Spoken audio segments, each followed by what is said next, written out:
So, where are we with this Iran-United States negotiation thing? We know we have the MOU, the 14-point MOU. We know that they then went to Geneva and they had a first round of talks where something was agreed upon. And yesterday, President Trump said that there would be more negotiations today. The Iranians then said, no, there aren't. It's not exactly clear where things stand. And we know that we have this kind of fragile ceasefire. There have been some skirmishes in the Strait of Hormuz, so they're kind of open, but not fully open. If you watch I made other videos about that, about the Hormuz situation over the last couple of days. So I figured this would be a good moment to discuss how the Iranians see the whole concept of negotiations.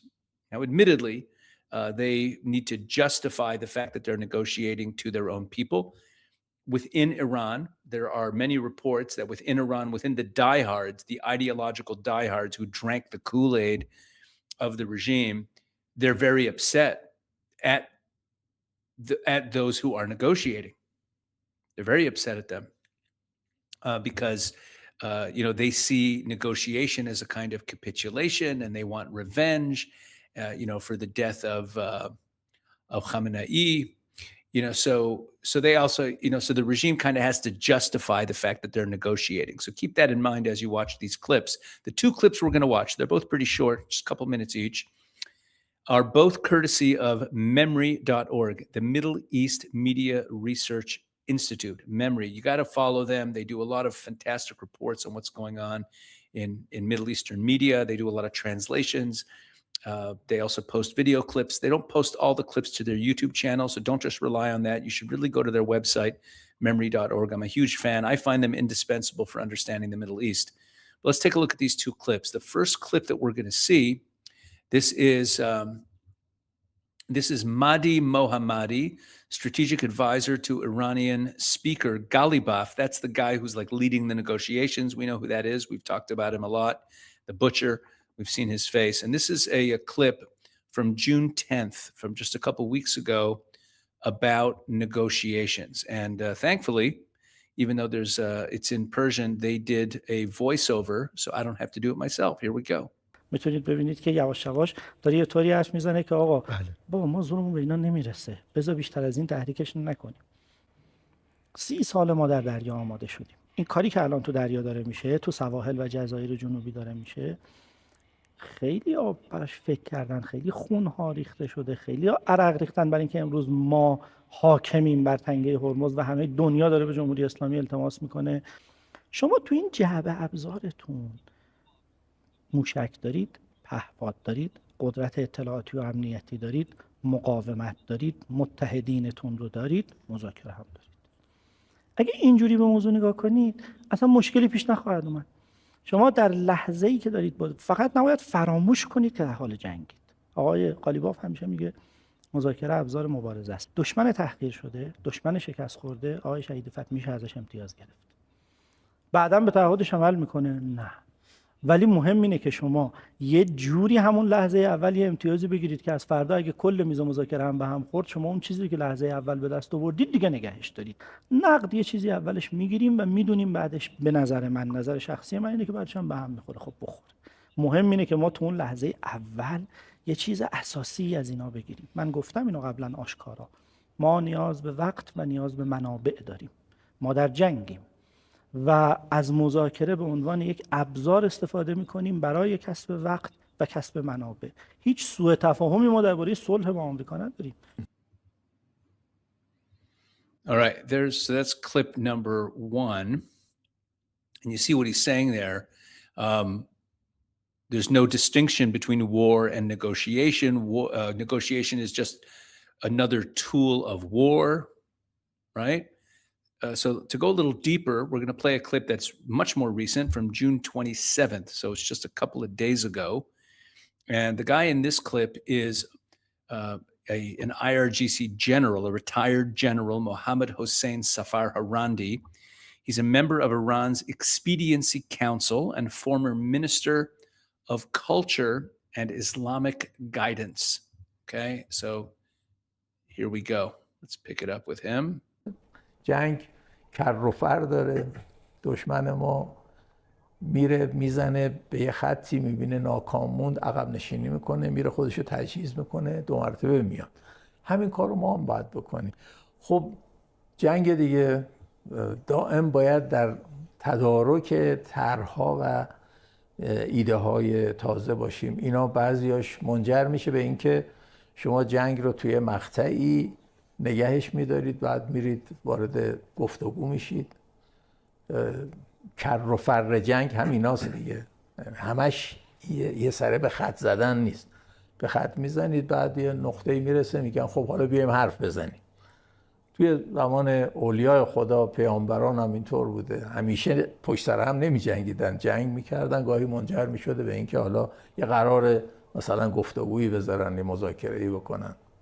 نمونهش دیگه، نمونه خیلی برجستش صلح حدیبیه است که صورت ظاهرش اینه که انگار پیامبر عقب نشینی کرده، اما باطنش رو وقتی نگاه میکنی ببینید همون منشأ پیروزی ها و فتوحات بزرگ بعدی به خصوص خود فتح مکه شد. مثلا توی این مدت میخوایم چه اتفاقی بیفته که ما دست برداریم از این امکان و فرصتی که به طور طبیعی خداوند نصیب ما کرده. چرا باید دست برداریم؟ میشه تکرار همون قضایای گذشته، یعنی 2 مرتبه وارد یه مخاصمه مستقیم بشیم که کما بیش این روزها میبینید مثلا که ما تا حالا نگفتیم عوارض ما میخوایم بگیم، ما میگیم عبور امن، ایمن، هزینه خدمات. بله، خدماتی که ارائه میشه یه هزینه هایی در بر داره و معمول هم هست. All right, there you go. So let's unpack what we just saw there. Okay, we're gonna minimize this a little bit. So negotiations, missiles, drones, it's all part of the same toolbox, right? That's literally how they're describing this. And he mentioned the Treaty of Hudaybiyah in 628 AD or CE, depending on which lettering you prefer. In the year 628, Muhammad led about 1,400 of his followers toward Mecca, and the Quraysh tribe blocked them. And instead of fighting, Muhammad agreed to a 10-year truce. And on paper, it looked like he was capitulating. He turned back without completing the pilgrimage. He agreed that any Meccan who defected to his side would be sent back. No reciprocity. He even dropped his title Messenger of God from the written agreement because the Quraysh tribe objected to it. And he signed this agreement, right? His own companions, Muhammad's own people, were furious because it looked like he was surrendering. And then 2 years later, 2 years into the 10-year agreement,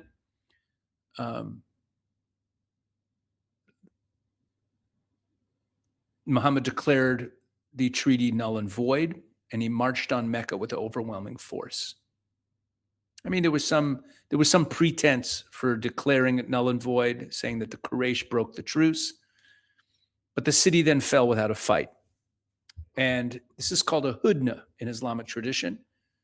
And Hudaybiyah, it's called, isn't remembered as a humiliation that it looked like initially. It looked like, he was backing off. But it's remembered as the prime example of a hudna, which is a ceasefire. It's a peace treaty that is deceptive. It's a truce that buys you time until the balance of power shifts and you're in a stronger position, and then you go back to war. It buys you time to make your future conquest possibly. Okay, that's the model. Again, a truce that's signed with the explicit pre-announced expectation to yourself, to your people, that it's temporary, where the real win of the truce, and here we get into what they were saying in the video, what we're saying in the first video about let's get whatever we can up front, knowing that the deal is going to fall apart. Remember in that first video, he was like, let's just take it. What matters most is what you get at the beginning of the agreement, because that you have in your pocket. And then the other stuff that's promised later on, that's never going to happen anyway. You saw what he said there. Now, think of what that says about the MOU, which I pulled up on screen here.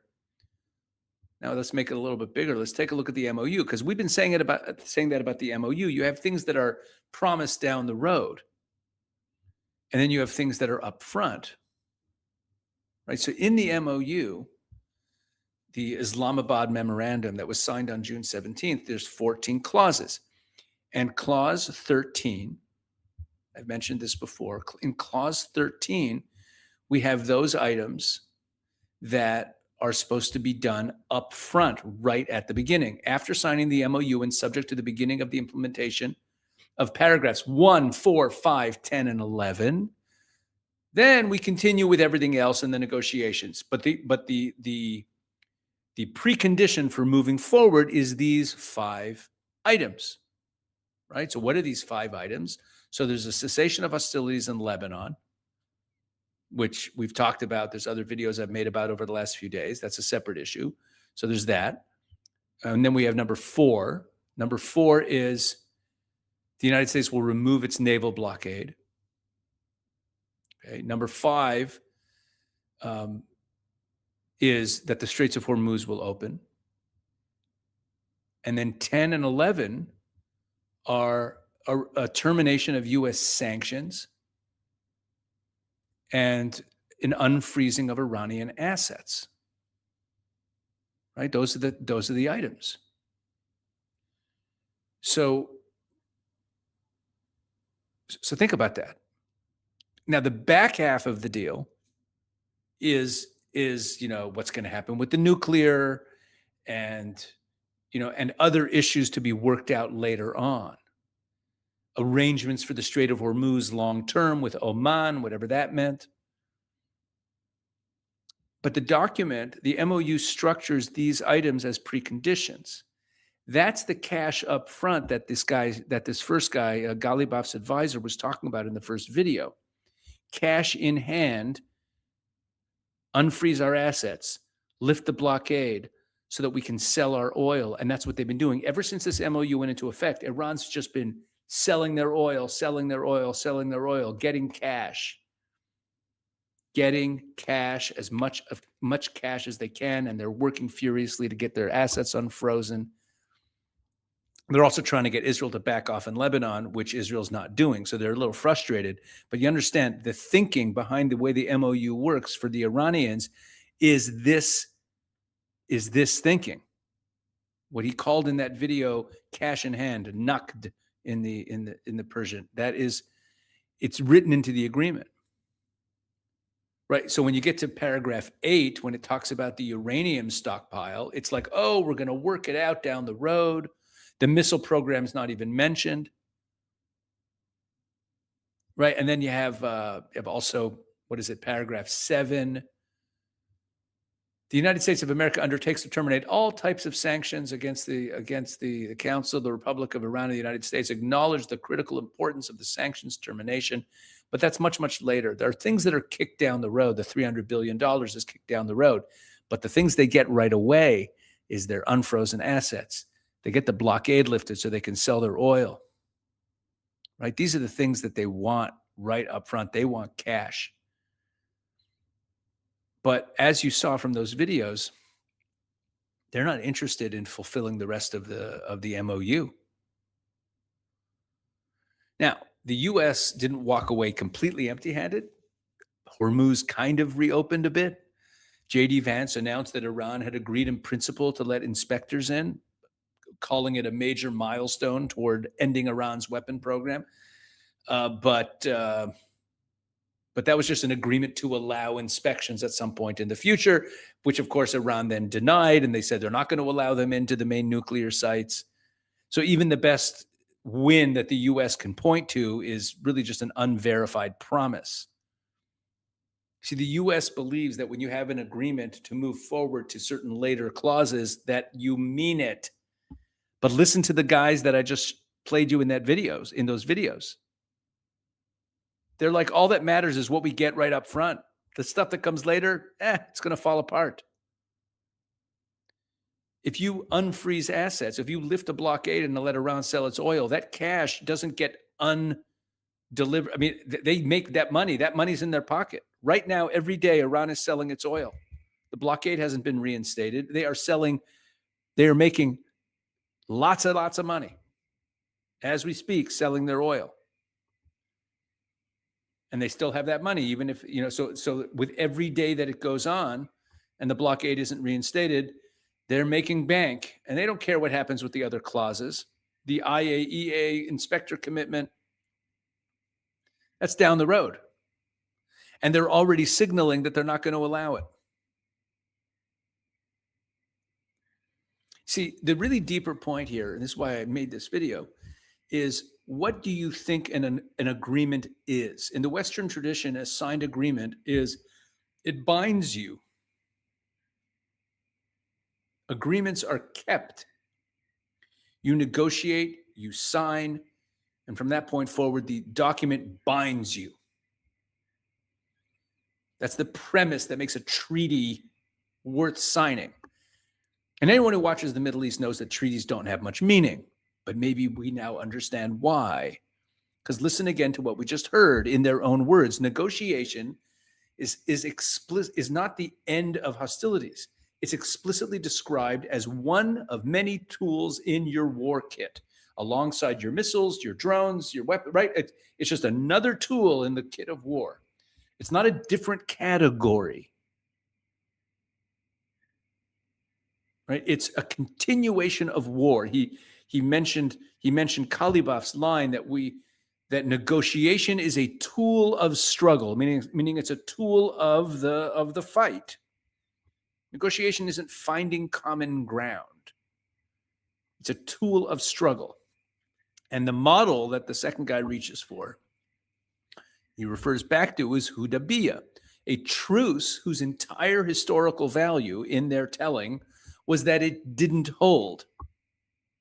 The point of that treaty wasn't peace. The point of that treaty wasn't resolution of conflict. The point of that treaty was to buy time until you are strong enough, to buy time that allows you to regroup and regain strength. That was the point of the treaty that Muhammad made. The objective of conquest remains. If that's how these people think about agreements, I mean, when they signed this MOU, they don't think about it the same way that the Westerners who signed it think about it. They are banking the irreversible items that they get right away, the cash, the lifting of the blockade, hopefully the protection of Hezbollah, which they didn't get, sanctions relief, unfreezing their assets. The things that are promised them right up front, they want that. That's why they signed it. They don't care about everything else in the document.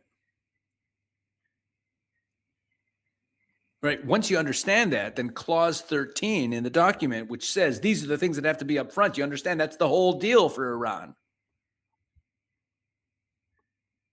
Take what you can get now, regardless of what happens later. That's literally what that guy said. So the Americans signed a document that they see themselves as bound by. The Iranians signed a document designed to extract whatever they could get before the other side, figures out that this document's not really going anywhere. Anyway, that's the view of this whole thing. Anyway, so just so we know who we're dealing with, maybe someone could show these memory videos to J.D. Vance or Steve Witkoff or something. Maybe that would be helpful in their negotiations. All right. Hope this was helpful. No good news in this one, folks. Well, maybe the good news is that this will all fall apart and we'll get back to actual fighting and deal with this regime once and for all.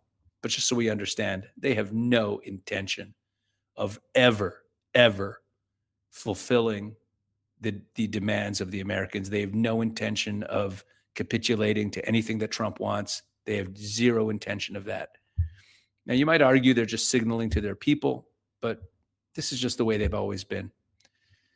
All right, folks. God bless you all.